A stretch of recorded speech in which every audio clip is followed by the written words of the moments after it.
Hello, distinguished guests, and welcome to the Middle Ages. We're honored by thy presence. Sorry for the bumpy ride. It's not easy traveling in a cart. But the other two options you had were either riding a horse or simply walking. Oh well, that's medieval times for you. No highways around here. Anyway, I'm Constable Bright, and I'll be your guide through this castle tour. Now, forget everything you've learned about castles, especially those from princess movies, because I have prepared so many jaw-dropping castle secrets for you. Time to pass through the gate. After you.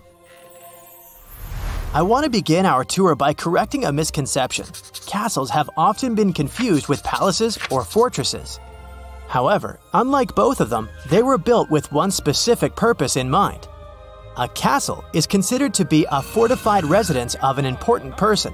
On the other hand, palaces were not fortified, and fortresses didn't really serve residential purposes. European-style castles came into existence around the 9th and 10th centuries. During this time, you probably wouldn't want to live in Europe since it fell into chaos after the fall of the empires. The land was divided between lords, princes, or noble people of any kind. And now, they have to find a way to control and protect their territories, so they began building castles. Much like the pillow fortresses you and your siblings built to protect your corners of the living room back when you were kids, but on a larger scale. However, aside from their original purpose of defending the land, castles also served as centers of administration and symbols of power.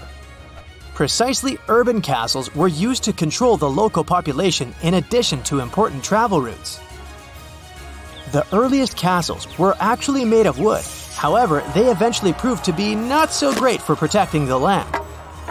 First of all, they usually relied on one central keep. Also, they would easily be burnt to the ground. That is one of the reasons why you can't visit a wooden castle museum today, as well as the fact that they're probably long rotten. Wooden castles were later replaced by stone ones as they were more sturdy. However, they had their disadvantages too. They were more expensive as well as time-consuming to construct. If you were swimming in gold and silver, then kudos to you. But again, you would still have to wait around 10 years for your castle to be completed, since the whole process included the stones being quarried and brought in. Remember, there were no diggers, cranes, or bulldozers to make things easier. As you can imagine, the first stone castles were cold, dark, smelly, and damp. To get rid of at least the smell, they would use sweet-smelling herbs to cover the walls and floors. Contrary to what representations of castles in popular culture may have led you to believe, earlier castles were not actually that big. Many of them consisted of just a single watchtower and had one room or two rooms if the owner was feeling fancy and had the money. When it came to building a castle, the location was strategically more important than the design. These structures would often be built on hard-to-reach places, such as islands, hill forts, or next to the sea so that they would have some natural protection as well. Such location choices also allowed the castle's residents to see for miles around them and spot and prepare for any dangers to come. So the more the castle was secluded and inaccessible, the better it was. But those without such natural defenses would be surrounded by ditches or moats for that extra layer of protection. In such cases, access to the castle would be granted via a drawbridge. However, in addition to being as secluded as possible, castles would have to be situated near features that were integral for survival, such as mills, fertile land, or a freshwater source. Now, let's talk about the gate and the stone outer walls for a while before we head inside. You might think that the central keep would be the most important part of a castle structure, but it's actually the gatehouse that needed to be protected at all costs, because it was also the weakest part that provided a straight path into the courtyard. That's why it would have to be as small as possible to stop any unwanted visitors. So, those massive gates you see in fantasy movies are actually unrealistic and impractical, since in reality, they would make the castle harder to defend. When it comes to the towers you see on every side of the castle walls, an upgrade to the design proved to be necessary over time. As it happened, the earlier castles had square towers. Yet, it was quite easy to destroy them. One simply would have to dig tunnels under the corners and they would collapse. That's why castle builders switched to round towers. It's time for us to take a step inside the keep now, which is the central building inside the castle. This was where the most important people lived, like the lords and ladies, as well as their guests, representatives, and sometimes even servants. The lord and lady would sleep in their chamber, that is, if they were one of the richer nobles to have more than one room in their castles. The others, on the other hand, would have to sleep in the Great Hall, which would also be used as the dining area. The funny thing is castles normally didn't have dungeons, at least not in a way you would think. The word dungeon is actually derived from the French word donjon, which means a keep. So, in reality, instead of being a prison, dungeons acted as the last places for the castle inhabitants to take shelter in case other outer defenses fell in the face of a threat. I bet your eyes caught the spiral stairs now, right?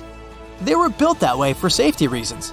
The clockwise direction of the staircase was meant to make it harder for an invader coming up the stairs to draw their swords, since it would be along the interior curve of the wall.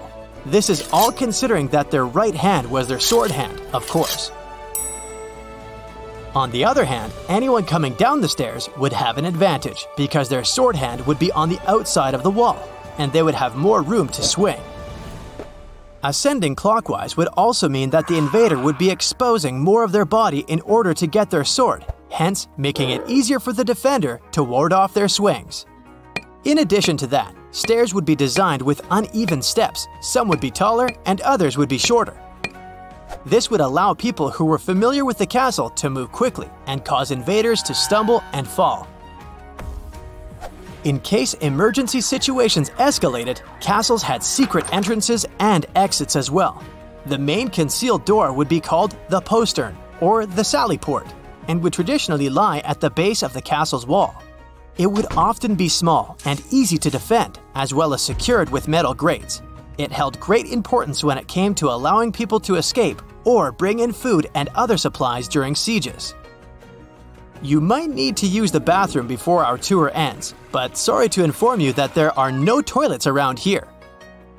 The most toilet-like thing you would get in a castle would be a room with a hole that led out to the moat surrounding the walls. These rooms would be called Garter Robes, and as you can imagine, they would smell terrible. That is why people would also use them as wardrobes with the idea that the odor would keep insects away and prevent them from damaging their clothes. So I suggest you wait until you're back at your modern home to take care of your business. Fare thee well, traveler. That's it for today. So hey, if you pacified your curiosity, then give the video a like and share it with your friends. Or if you want more, just click on these videos and stay on the bright side.